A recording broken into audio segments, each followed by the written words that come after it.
Well, hello, folks out there in YouTube land. Got a big show lined up for you. Let's get right on into it. All right, folks, recruiting update. And I know what everybody wants the answer to. It's how many 5-stars will Tennessee land? We're going to talk about that and all the big recruiting news that's going on. Let's get an update and kind of see where we stand with folks. And this is an article by Vols 247. I'm actually a member of Vols 247. This is not a VIP one, though. This is just one out to the public. And I've got so many memberships between On3. Austin Price got me the other day. It was a few months ago. I bought the deal to September, and I've got so many of these memberships, but I mean, it's worth it. They're all really inexpensive, and they give out a lot of material. But, you know, I don't show the VIP stuff because just the public stuff. And this one is by Patrick Brown, and he talks about the commitments we've got with Jake Merklinger, and I've shown you him and Caleb Beasley and Jonathan Eccles, J.J. Harrell, etc. But the big question are these folks, the Williams, Winery, and so on. And he's, of course, the number 3 overall prospect, number 1 defensive lineman. And it's really between us and Oklahoma as to where he goes. It appears right now. Steve Wiltfong thinks we're in a great position to get him. But there's another big-time recruiting analyst that thinks Oklahoma's in the lead. So it's really kind of a 50-50 right now. And he would obviously be a huge pickup for us. Then we've got Sammy Brown, the number 1 linebacker in the country, number 5 overall prospect. And unfortunately, he's out of Athens, Georgia. So Georgia is probably in the lead for this guy. Now, he's been in Knoxville many, many times, and he's got connections to Tennessee. Brown's mother is originally from Johnson City. I actually lived in Johnson City when I was a small child, and he has family in Knoxville. So, you know, he's very interested, but it's really most people think Georgia and Clemson that they're in the lead. Ryan Wingo, we initially had a crystal ball for him, but he's been kind of all over the board. He's been to Tennessee a bunch of times, 3 separate times, but we'll just have to see. This is one that he could be anywhere from Georgia to Ohio State, Florida, everything. But I think there's a shot he winds up at UT. We've got 5-star edge rusher Elijah Rushing out of Tucson, Arizona. That's a good spot because he's not going to have allegiance to Arizona, I don't believe, and we'd have a real good shot at him. He's number 8 overall prospect. And he's supposed to come on an official visit next month. So it's between us, UCLA, Oregon, Notre Dame, and Arizona. So we're not fighting Georgia or Alabama on that. We've got another wide receiver, Bryant Wesco, and he's the number 3 wide receiver. The Vols are scheduled to host him on an official visit next month for what would be his first trip to Tennessee. 5-star edge, Jordan Ross, and you'll see in a theme here, Heupel really wants those 5-star edge rushers, as many as he can get. Last year we picked up some great edge rushers, Chandavian Bradley, David Hobbs, and Caleb Herring. Almost forgot his name there for a minute. So he's picked up 3 really good ones, and he's trying to add to that into that list. And this guy's been on campus several times. He came to the Akron game last year and Alabama, so that was great. He saw just an unbelievable game. Then we've got 5-star Mike Matthews. I'm very interested in picking up this guy. He would be a huge get for us because he's from Georgia, and he is the typical player that Georgia gets, just that superstar athlete that winds up usually in the secondary, although this guy's more of a wide receiver, but he could play either part. But he's got a much better path to see in the field at UT than he would at Georgia, especially in the secondary if he plays defense. He's been to Tennessee games. He's been to the campus already a couple times this spring. So we've got a real good shot at him. Now we've got a 5-star offensive tackle, Brandon Baker, out of California.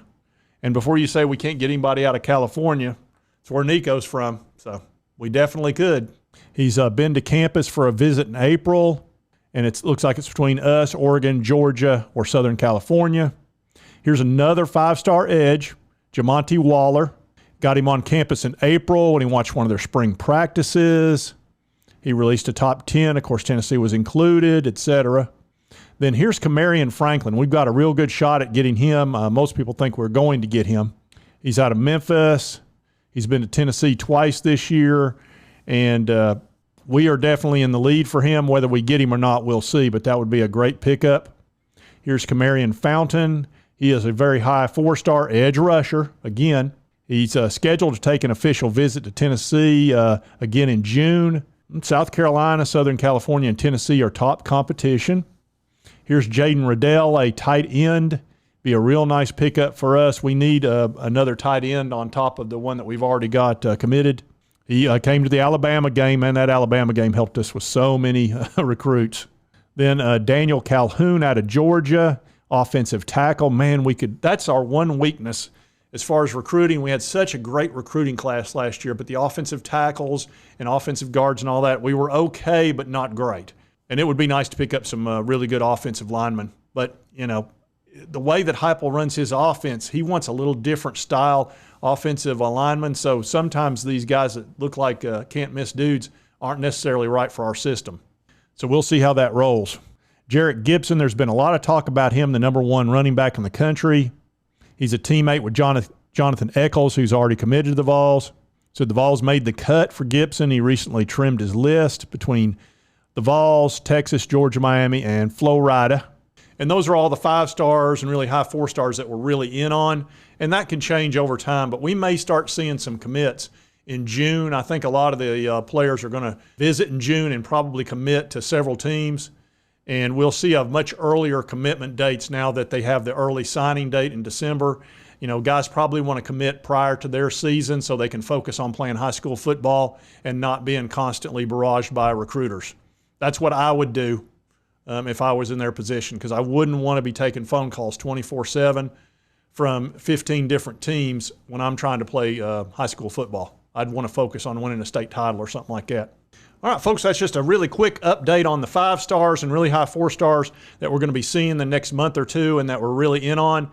I'm predicting we're probably going to pick up 2 is sort of the conservative number I think we'll get of the 5 stars. If we pick up 3, that would be fantastic. That would probably get us right around that number 5 area, which is where we really need to be if we want to contend for national titles. If we could finish 5th for a couple of years in a row, right in that neighborhood, 4th, 5th, 6th, we don't have to out-recruit Georgia and Alabama because our scheme and our coaching style, we can compete with anybody. But if we've got similar athletes, if they're not just killing us on talent, we can beat them. And that's why, like I said, I don't think we're going to be able to compete in recruiting with Georgia and Alabama and LSU because they are state schools. They've got a better footprint than we do, and they've got all these kids that grow up loving their teams. If Knoxville was Atlanta, we'd have the number 1 recruiting class every year. It just doesn't work that way. But if we can get close with our coaching advantage that we have with Josh Heupel, I think we're going to be fine, and we can definitely compete for national titles. I have very little question to that. You saw that last year. I mean, good grief. 11-2 with that defense was amazing. And if you like this content, be sure to hit that like button. Let's remember to continue to cover the Vols, recruiting, SEC, all that good stuff. I took a break on Lane Kiffin today. I usually give him some grief, or Florida, but I just decided to take a little break on that. And if you've not subscribed, it's right here on your right, my left. Just boom, that's all you got to do. Takes 2 seconds, and right over here's my most recent video, and YouTube thinks you'll love it. And we'll see you next time on Sports Talk Jay.